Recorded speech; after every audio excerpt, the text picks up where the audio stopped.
Resident Evil has been one of my favourite series in gaming history. Ever since I was a small boy, I remember booting up Resident Evil 2 on my PlayStation 1 when I was about 5 years old, and then having nightmares for a week. I know the models don't look like much now compared to the remake, but seeing G. Birkin come at me for the first time made me shit myself when I was younger. So, back in 2019 when the Resident Evil 2 remake was announced, I was jumping for joy. RE2 had always been my favourite in the series when it came to the fixed camera, tank control style gameplay the series had been, before it moved to the more action-based, over-the-shoulder camera. As a kid, I was never really good when it came to tank control, so Resident Evil 4 made the series more appealing for idiots like me who didn't know how to do fucking puzzles. So, when Capcom announced they were going to release a remake for Resident Evil 3, which was my second favourite of the old style games, I was just as happy. But how did the end result of Resident Evil 3's remake fare in comparison to its remake predecessor? Well, that's what we're here to talk about today. Now, the one thing that I've noticed so far about the Resident Evil 3 remake is that the opinions are very mixed. Some people have said that they love it, and others are complaining that it's the worst thing they've ever played. Personally, I really enjoyed my time in the game, but I can understand why it's been given the amount of criticism it has from both fans and reviewers. The first thing I'd probably say that I've noticed is different from both the original RE3 and the RE2 make is that the pacing of the campaign is much different. In my personal opinion, I found that the first half of the campaign in RE3 was much more enjoyable than the second half due to how balls to the wall fast-paced it was. Is that you? The game is immediately non-stop and you don't get much time to breathe. Alright, let me grab my...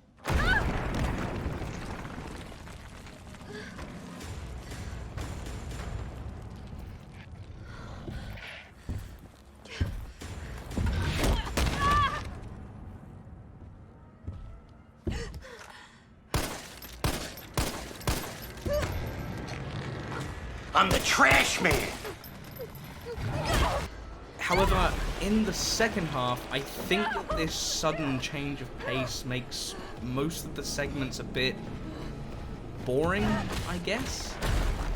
Now, don't get me wrong, that's not to say that the later half of the game doesn't have its own fast-paced action scenes, but a lot of the time it's mostly just wandering around the corridors going from room to room. Now, going from room to room seems like the old Resident Evil games, right? Well, this wouldn't be a problem if it weren't for the Nemesis encounters, but I'll get to that in a second. Now, the reason that I personally had more fun during the first half of the game is because that Nemesis was absolutely relentless. Seeing him sprint round the corner ready to punch you in the head is absolutely terrifying, and I ended up yelling in terror more than once. The problem is, though, is that once you leave the downtown area of the game, all of Nemesis's encounters are just scripted for boss fights. The thing that made Mr. X so frightening in the RE2 make was that he was so unpredictable. The only thing that you had to go off of his location were the ominous thuds of his footsteps. Other than that, you would just walk into him and shit yourself. Now, with Nemesis, most of the encounters after the first half are just run away to this point, cutscene happen, boss fight. And that's really disappointing.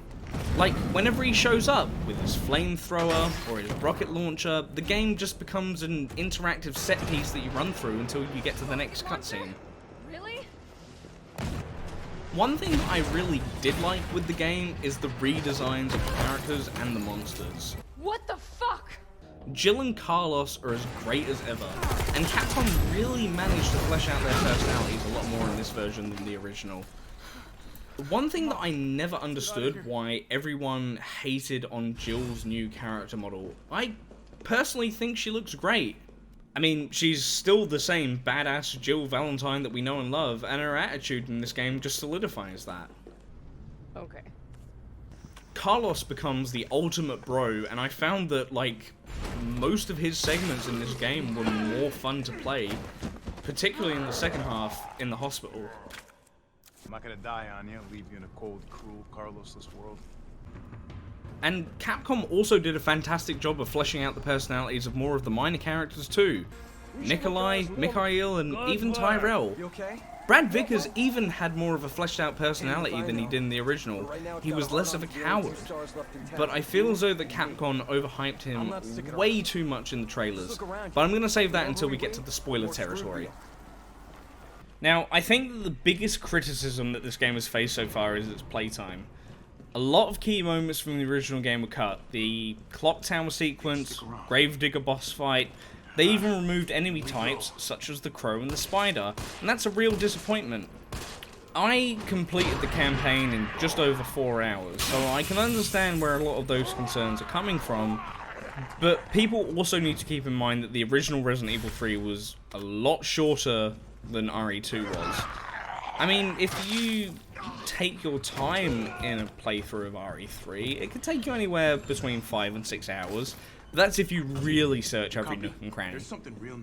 I missed a fair few items in my first playthrough. When I collected the gems from the little boxes, I thought they were going to be saved for the police station, but I'm an idiot, so yeah. I mean, yeah.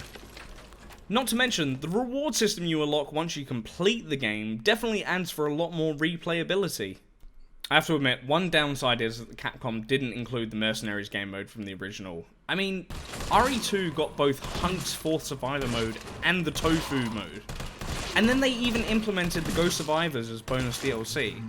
I mean, with any luck, they might release the Mercenaries as a bonus in the future. But in the meantime, all we're stuck with is Resident Evil Resistance. For those of you who don't know what Resident Evil Resistance is, it's a 4v1 multiplayer mode where 4 survivors fight against a mastermind who's trying to kill them. And don't get me wrong, while Resistance is a lot of fun, it just doesn't have the same level of enjoyment that the Mercenaries offers in the past. Anyway, we're going to reach some spoiler territory now, so if you don't want the game spoiled, skip to this part of the video. It's on the screen. 3, 2, 1, that's your warning. Get off my cake. Shit's fired up.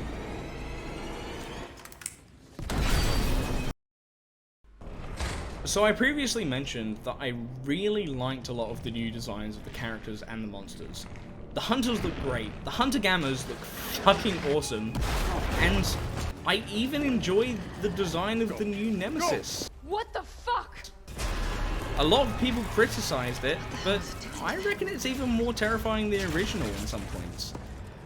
The only issue I have with Nemesis is his mutations. After you fight him in the original, Carlos defeats him and then rescues Jill. The next time you see him, he still has, like, his humanoid tyrant figure. He's just got more exposed upper half, and his only form of fighting is now melee, so he's got, like, more tentacles showing. In the remake, however, he just kind of transforms into a dog. I mean, don't get me wrong, the design of him is still really cool, and it definitely grew on me as I played, like, further through the game. It just felt kind of off to begin with, and it didn't really feel like you were fighting Nemesis. It just felt like some random BOW from the series. I mean, the closest thing we probably get to seeing something like his original second phase is just seeing his clothes fall apart every time he gets damaged during the cutscenes. I think after you face him during his second encounter in his second phase, it does feel more like a Nemesis boss fight from the original, but he's still got his weird dog form. He's now missing an arm and has a tentacle, and you do shoot acid bats, but it doesn't take away from the fact that you're still doing the same boss fight twice in a row. Nemesis' final design, however, Just so you know, it's pretty fucking great in my opinion. It even gives Stage 5 G. Birkin a run for its money.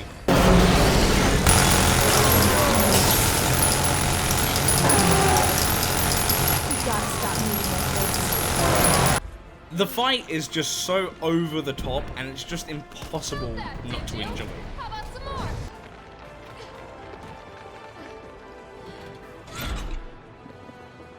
Come on! Next time, take the fucking hit!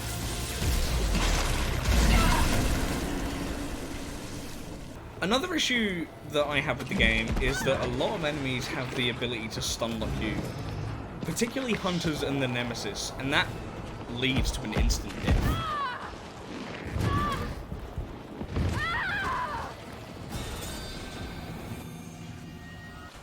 The Hunter-Gammas have an instant one-hit kill, and for some reason, Capcom decided to remove the self-defense weapons from RE2. The weapons themselves feel like they really lack any decent punch when shooting. Even the shotgun, which is the weapon that's meant to make you feel like a real badass, you know? It only has a punch if you score a critical shot. I mean, in place of that, we do have the newly implemented dodge system, but in place of the sub-weapons, it just kind of feels like a real step backwards. Now, I know there weren't a lot of spoilers there, but the final spoiler that I want to bring up is about Brad.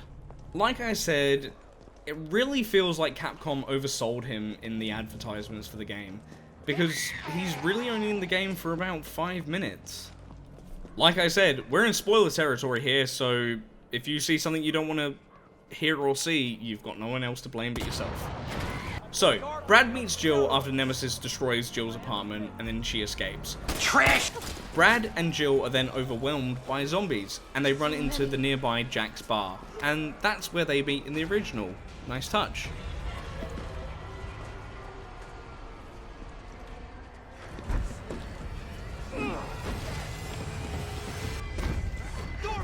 As they enter, they're unable to shut the door. It's at this point that Brad gets bitten just before they manage to lock it. Don't think about it. And I'm not gonna lie, that part really caught me off guard. I was pretty fucking shocked. So after this, Always. Brad and Jill have a heartfelt moment about, you know, being teammates till the end. And then Brad stays behind and volunteers to keep the door sealed. And Jill makes a run for it. She never sees Brad again. Do you remember in the original game where Brad reunites with Jill at the RPD, just have Nemesis jump over the wall, grab him, and then brutally murder him by stabbing him through the face with his fucking wrist tentacles? Jill! Brad! We've gotta...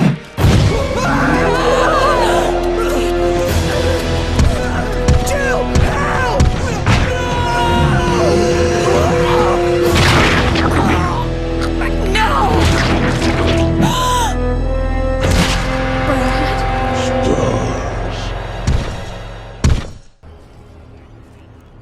That doesn't happen in Resident Evil 3 Remake. We do get to see Brad again, however. Once you take control of Carlos for the first time, you go to the RPD instead of Jill, and you see that Brad has turned into a zombie and is about to be shot by Marvin from RE2. Yes, that Marvin. Just before Marvin shoots, he apologizes, and then Brad speaks to him with his last bit of humanity. This makes Marvin lower his gun, and then he gets bit by Brad. It's then up to Carlos to shoot the zombified Brad. I really liked this segment because I thought it was a really cool little way to try and link the events together from the two games. It also gets rid of that little continuity error of Brad being in RE2 if you don't pick up any items. But anyway, I'll just include the footage in this scene so you can watch it for yourself. Alright, keep your head screwed on, Romeo. This is the police station. You sure? It looks like a cemetery to me.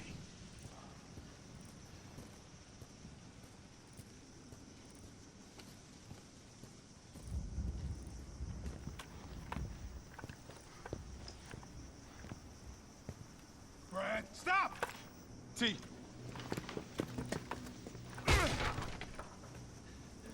Come on, man. Not you too. Sorry. Sorry.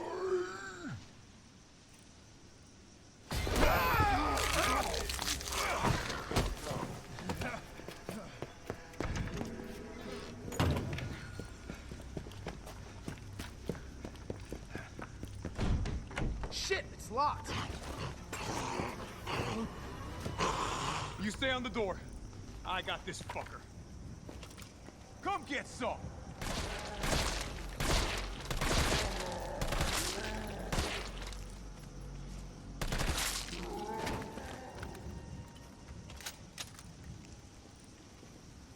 It's open! These stars. That could be useful. Overall, I'd say that I liked Resident Evil 3. I had a lot of fun playing it, but it definitely isn't without its flaws. It feels like a step backwards compared to Resident Evil 2. And it's kind of disappointing with all of the cut content and the really scripted sequences that it has. It still has a lot of replayability, and if you enjoyed Resident Evil 2, you'll more than likely enjoy this. Despite its setbacks, RE3 is still a really fun game, but it's definitely a lot more average than its predecessor. Also, they had no Barry Burton in the ending. That's fucking bullshit, and it's an absolute sin, and I think that we should vote to boycott Capcom until they include him in a future DLC. Thank you for watching, everyone. If you enjoyed the content that I made, please consider leaving a like and subscribing. I've got more content coming your way soon, and I look forward to sharing it with you. Thank you for watching, and I will see you next time. Bye-bye for now.